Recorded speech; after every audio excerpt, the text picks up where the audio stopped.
Hey everybody, it's Sunday and I'm going to try to do a couple of videos in a row this morning. Usually what I do is I'll make my video, then I upload it right away, which usually takes, depending, these 27 minutes videos literally take an hour to upload, right? Same for you guys, right? So usually that's what happens. I'll do a video, then I upload it right away and I'm gone doing something. This morning I'm going to try and make a couple videos before I upload them because I have so much on my mind. I'm listening to Billy McLaughlin. That's another thing I thought is let me try to kill some birds with one stone type of thing, because I got a lot on my plate and I understand that you folks want my feedback. I know that. You give me music and you want to know what I think, you know. And this is wonderful. This time of the morning, it's perfect, you know.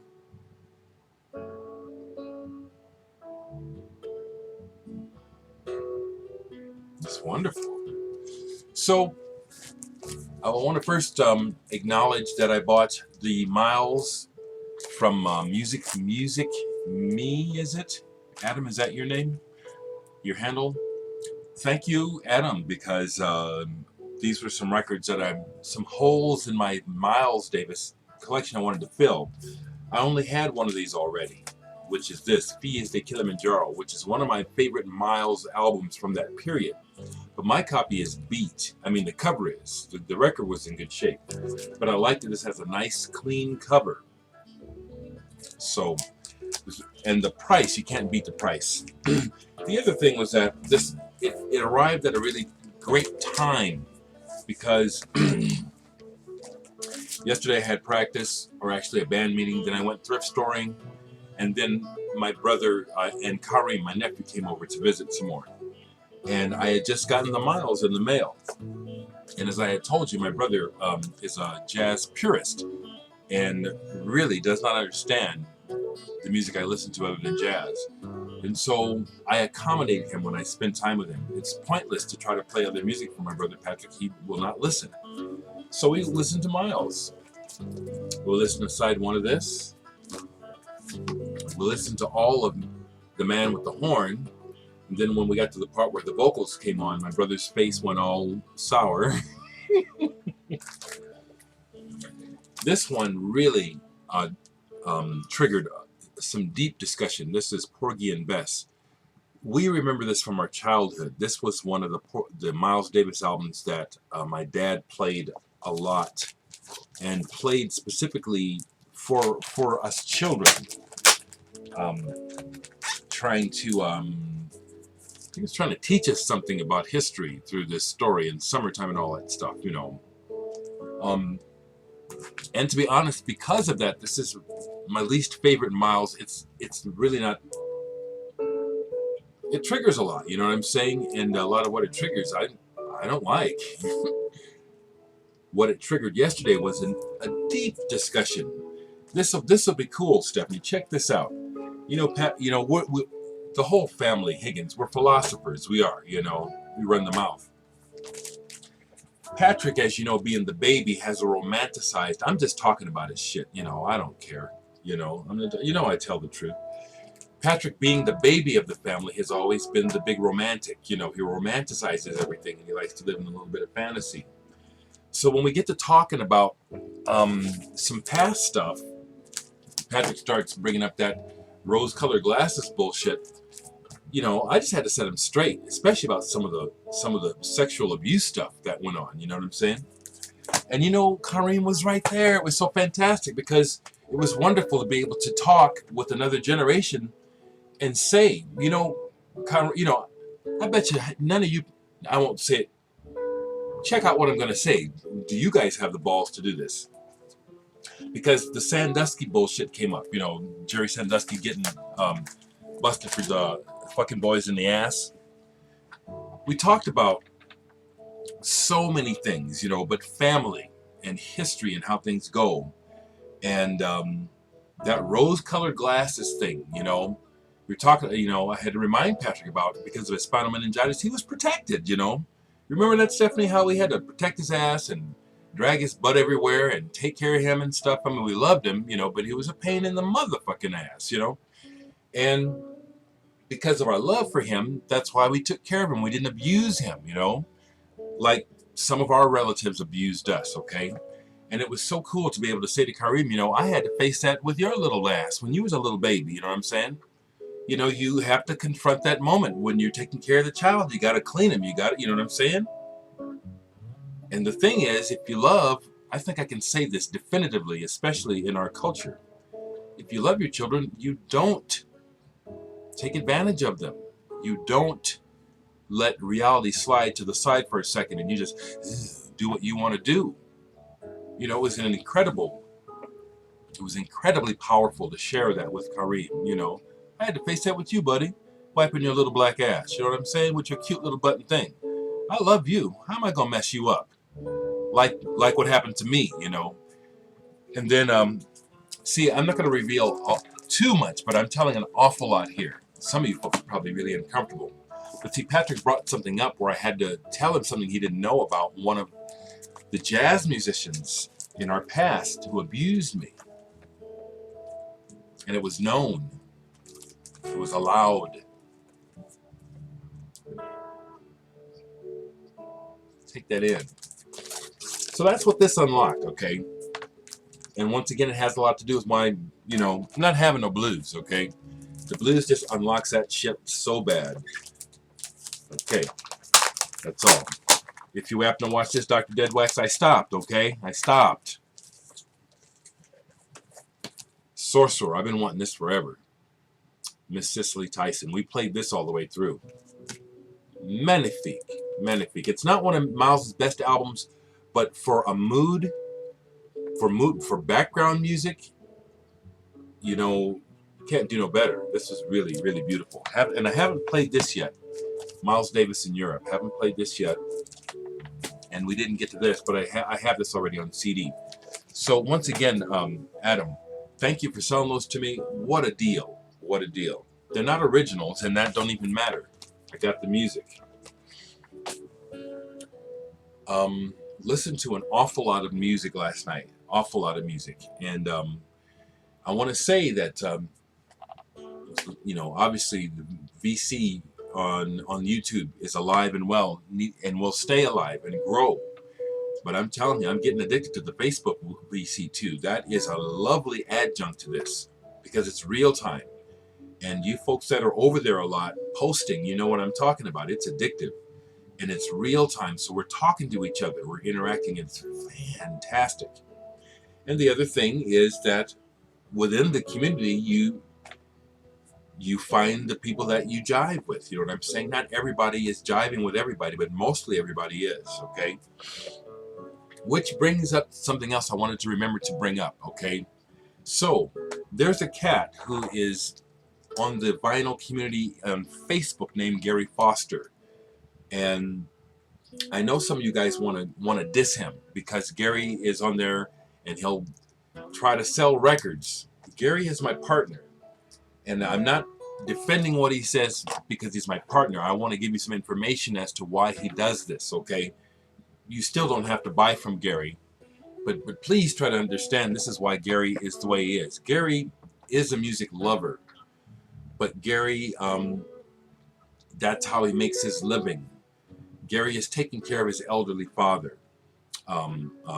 Kenny was a jazz drummer. But he's on his way out. He's in his 80s. He's in a nursing home.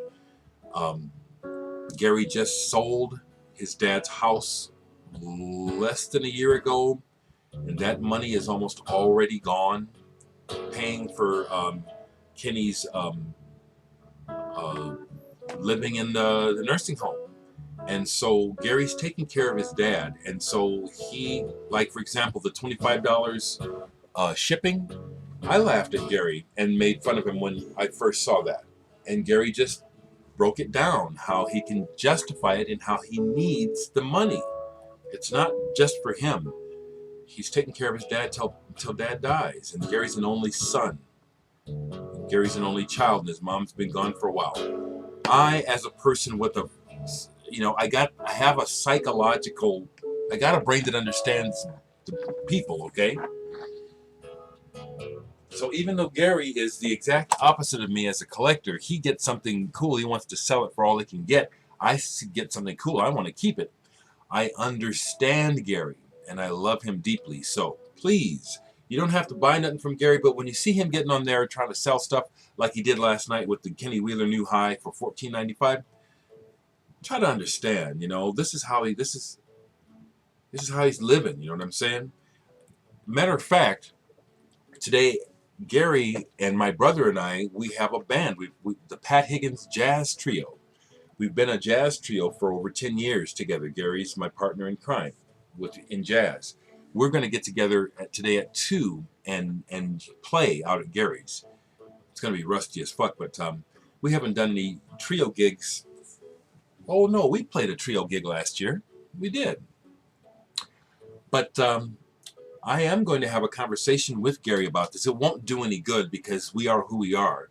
But I'm going to explain to Gary that, Gary, you know, if you really want people to warm up to you, you're going to have to present yourself as a person first. Coming on there trying to sell records, you know, cold, you know, can't you see the reception you're getting? And I already can hear what Gary's going to say because I know Gary. He's not like me. You know what I'm saying? I just want y'all to know, okay? I just want you to know, all right? That's my partner, you know. Don't buy from him, but try to understand, you know. Please don't diss my friend. I love Gary like a brother. I do. And I dare say this, that if Gary gets on there with any other posts that you don't like of trying to sell records, personal message him and talk to him like I'm talking now, okay? I was going to save it for another video, but I'm going to start here because it's always in all my videos. I do want to thank the BC and some specific people for the back and forth love and acknowledgement. You know, I'll start with you, Brendan. You know, thanks, man. Yeah, you know, you're a brother. You're a bro. you're a bro. I want to thank you, Van Secca Funk, for acknowledging my words. You know, I'm just reporting what I'm going through. And I also want to say that, you know, Van, I just like I said about Stevie Jew the other day, I just be digging you, Van. You know, I really hope that we can meet someday. You know what I'm saying? From one brother to another, man. Van, you are tight. It's interesting how some people just resonate with me personally. Like, for example, you, Adam, you just got on here. But our stories are very different, but there's parallels. That religious persecution that you've gone through, I've bonded with you already, knowing your story, you know, and I understand because of what I've been through. And so I really appreciate you. And you are a good example of someone who knew how to just come here and make yourself welcome. You've already introduced your wife. You know, I forgot to say hi to her, you know. That's what it's about, people. I want to shout out also to you, DJ Trish. Honestly, honey, it's really hard for me to watch you speak, and so I don't watch your videos, but I love you, okay? And that's why I'm speaking so direct, because I'm speaking love. This is not no diss. I want to, again, try to school some of you people who are used to the old ways of being disingenuous and being courteous. But being courteous when it's not honest is not loving. That is the exact opposite of love, which has a lot to do with why modern life is so much rubbish, because we talk shit to each other. And I would rather have you say to my face that, you know, I think you suck, than to, you know, tiptoe around it. Because if you tell me I suck, then I know where I stand. And I can deal with your ass. I can talk to you. It wouldn't be no fisticuffs because I can talk. You know what I'm saying? I can express. I don't even have to defend myself. All I have to do is just talk. You know what I'm saying? I don't have to defend myself. I can tell you what's up with me. You know what I mean? Henry to the boy Ellis. Thank you, man. I didn't even realize that was you on Facebook with your Henry Dereck behind. You know, I was thinking, no, this couldn't be what I'm thinking it is. I guess it is. Henry, you honor me. You honor me. I could go down a long list of people. I know you all want me to, but I'm just The ones that pop directly into my head, I say something to you. Conrad, last night, I dug you last night, and I was digging that you were spending the night alone by choice. I was digging that. I don't think that cut through in my words. But yeah, alone by choice, and it's a good thing. With your hot bubble-butted ass. I love the VC, people. Over on, I want to say one more thing about Facebook, because some people are able to really spread their wings there. Some people are showing their collections over there. They're not making videos, but I'm seeing records like Stunning. Miguel, this cat named Miguel, has prog albums that man, those are records I want. Ziggy is showing his records, his electronic stuff. Mind-blowing collection. Dan from Canada is finally getting on there and posting records. Yay, Dan. Man, you know, it's like if there's a grand poobah of this motherfucker, it's you and Mr. Hall of Fame. Get on out there and show some shit. I love it. I love the VC, y'all. I love this. And back to you, Brendan. Your words are deep and on the money. If anything, the VC is a revolution in action. This is a revolution. We are showing people that we don't have to be dead and asleep. Let me just say this before I forget it, because it came up through the conversation I was having with my family last night, because we go super deep about philosophy and politics and the world. We go super deep. And Stephanie Kareem is there. Matter of fact, that was what I was trying to get to earlier. We got to a point where we're talking about stuff, and Kareem took over and had Pat listening. And that's saying a lot, because, you know, Pat is a loudmouth, and Pat thinks he knows everything. And Kareem came tough and shut Patrick up. And especially about technology, saying, okay, Uncle, it's time for you to get your sorry ass up to speed. You need to get computerized. You need to get online. You need to get some software and start making your own music in your own time, you know, among other things. Kareem really, I love that man. And I was going to say boy, because even though he's 40, he's this big boy to me in so many ways. But man, it's like, and that was the other thing that Kareem was able to definitively say, because we were talking about, well, what do we do with all this? What do we do with all this? Because ultimately what I do with all this is, even though I bitch and moan, what I do with it is I take it and I just live the best I can. And not everyone is that clear about it.